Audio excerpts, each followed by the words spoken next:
यंदा आणखी एक महत्त्वाची बातमी। राज्यात पुन्हा कुणबी आरक्षणाचा मुद्दा तापण्याची चिन्ह दिसत। मराठा आंदोलक जरांगेंच्या इशाऱ्यानंतर सरकारची हालचाल वाढली। मंत्रिमंडळ बैठकीनंतर ओबीसी उपसमितीची बैठक होण्याची शक्यता आहे। या बैठकीत बोगस कुणबी प्रमाणपत्र रद्द करण्याबाबत महत्त्वाची चर्चा होईल अशी माहिती सूत्रांनी दिली। आरक्षणाच्या मुद्द्यावर सरकार पुढील भूमिका काय घेणार याकडे राज्याचं लक्ष लागले।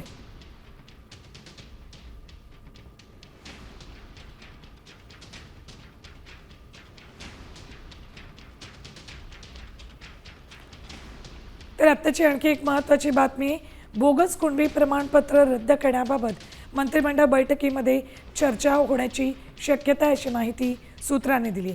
जरांगेंनी 2 दिवसांपूर्वी आंदोलनाचा इशारा दिलाय। त्यानंतर आता मंत्रिमंडळ बैठकी अंती ओबीसी उपसमितीची बैठक होणार आहे।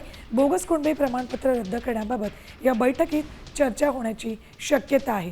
त्यामुळे कुणबी आरक्षणाचा मुद्दा राज्यात पुन्हा एकदा गाजण्याची शक्यता निर्माण झाली। जरांगेंच्या इशाऱ्यानंतर आता ओबीसी उपसमितीची पुन्हा एकदा बैठक होती। अपडेट्स घेऊयात आमचे प्रतिनिधी भरत मोहोळकर यांच्याकडून।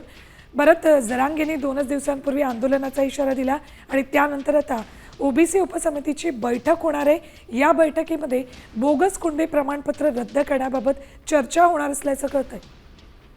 नक्कीच आपण जर पाहिलं तर ओबीसी उपसमितीची आज मंत्रिमंडळ बैठकीनंतर बैठक होणार आहे आणि या बैठकीमध्ये मराठा समाजाला जे कुणबी प्रमाणपत्र देण्यात आलेले आहेत त्यामध्ये असलेली खाडाखोड, चुकीच्या किंवा बोगस असलेल्या नोंदी हे प्रमाणपत्र दिले जाऊ नयेत अशा पद्धतीची मागणी ओबीसी आंदोलकांकडून केली जात होती।